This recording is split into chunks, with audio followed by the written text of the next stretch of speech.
এক ছিল ছোট্ট গ্রাম, নাম তার সোনাঝুরি।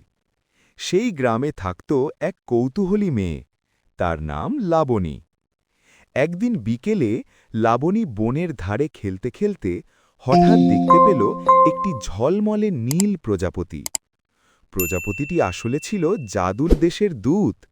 সে মিষ্টি কণ্ঠে বলল, লাবণী, আমাদের রাজ্যের রং হারিয়ে গেছে, তুমি কি সাহায্য করবে? সাহসী লাবণী রাজি হয়ে গেল।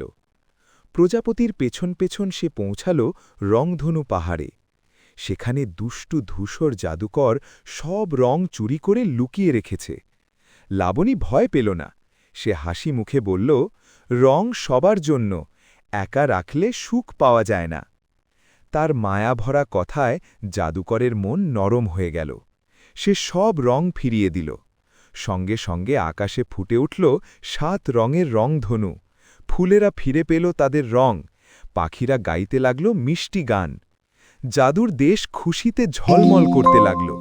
আর লাবণী, সে শিখল ভালোবাসা আর সাহস থাকলে যে কোনো অন্ধকার দূর করা যায়। তারপর থেকে সোনাঝুরি গ্রামে রংধনু উঠলেই সবাই মনে করে লাবণীর সেই সাহসী দিনের গল্প।